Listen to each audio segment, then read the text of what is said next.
Steve, like the game at that high level, it comes down to the very end against obviously huge plays made by them, huge plays made by you guys. Do you come out of it okay, our guys played well, we got another game, or do you come out of it mad? It was a big time basketball game. I mean, that's one of the best teams in the NBA, and so are we.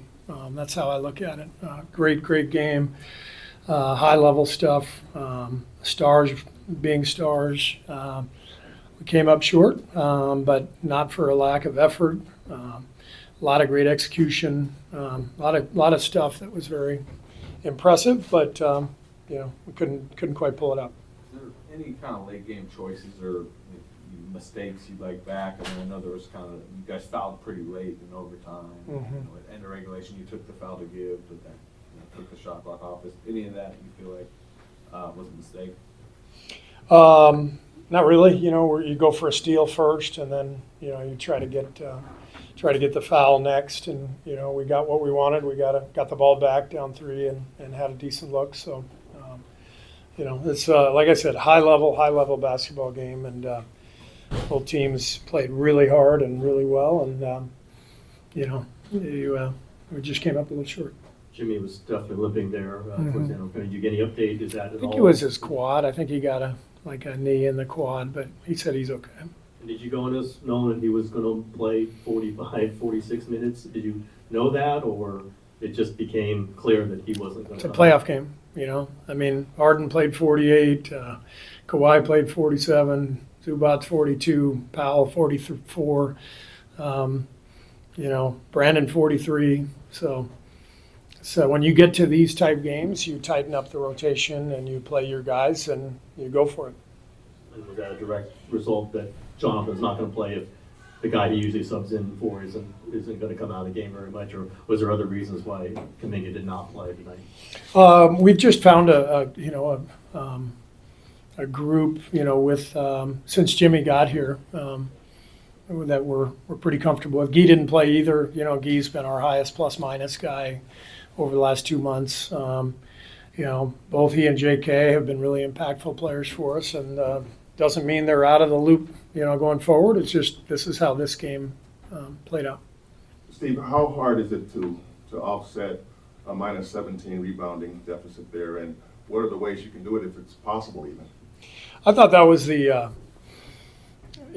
part of the game that the only part of the game really that bothered me a little bit. I thought there were 5 or 6 loose balls that we were very careless going after.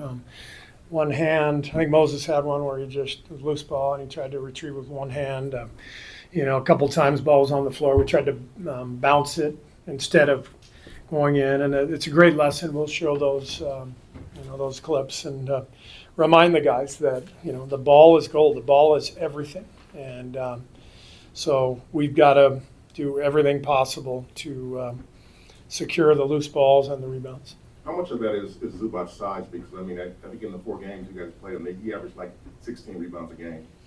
Zubac is a load. He's a great player, and they have a really good formula, with the pressure that James puts on you in pick and roll. You're constantly having to play cat and mouse with Zubac. Do you come over and help? Do you stay back? And when you do come over to help, then he's right underneath the basket for the rebound. So they've got a great team. Like I said, I think they're one of the best teams in the whole league. I hope we get another crack at them. You have to very quickly kind of shift your mind in 2 days from now against Memphis. Early thoughts on that? And Memphis, a different team that came in here and beat you in the play-in game a few years ago. I guess how urgent do you feel getting that 7th seed? Well, we got to turn the page quickly and move on to that game, and so the guys will have tomorrow off. We'll come in and have a walkthrough on Tuesday and ready to roll, and great opportunity to win a game and get into the playoffs, which has been our goal this whole time. You had Jimmy on Kawhi for much of the game. I know Draymond was on him at the end. It was just like seeing those two guys look like they were both at a really, really high motivation, high level, just to see those two particular guys going at it. Pretty impressive, Kawhi, Jimmy, 2 of the biggest, strongest wings in the league, both superstar players. James obviously had a monster game. Steph had a monster game. Just incredible basketball. Really amazing to watch both teams play. I mean, talking about Steph and James, like, does that kind of give you kind of flashbacks from your playoff battles, the 2010s and whatnot? Yeah, I mean, I until you asked it, I wasn't thinking about any of that. But yeah, James has been in the league forever. He's a great player and always an amazing challenge to try to slow him down.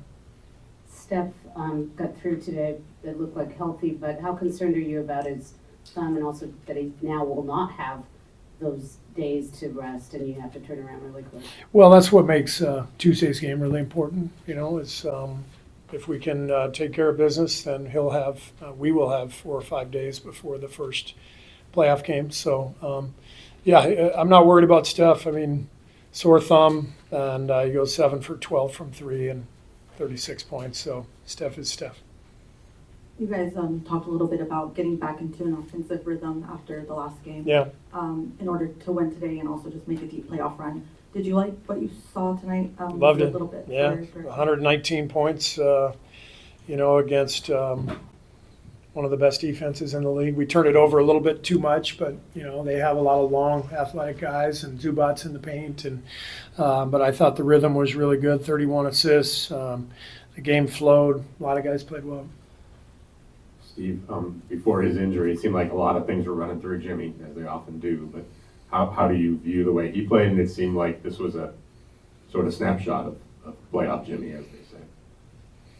I liked how Jimmy played. Did you?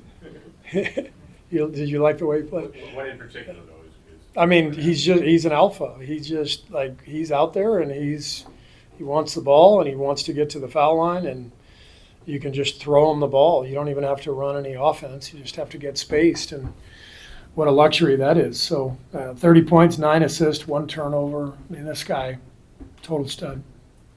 Coach, given the history of your team within the play-in and then understanding how hard they had to play tonight, still came up short, how do you feel going into Tuesday with just one day in between today and then to get prepared? Good, bad, indifferent, from your perspective as a coach? The play-in games actually don't exist. There's no record of any play-in games. The stats don't count. I don't remember anything about being in the play-in game in the past. It vanished from thin air after they happened. It is what it is. It's been great for the NBA, and it's exciting. It creates a race within the race, and so that's what it is, and we got to go take care of it.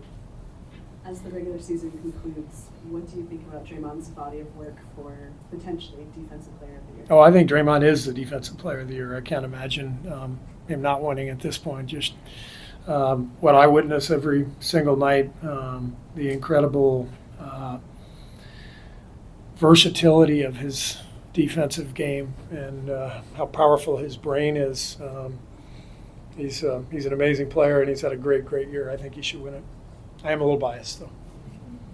Thank you. What was the conversation with Kuminga like when you told him he wasn't part of the rotation tonight?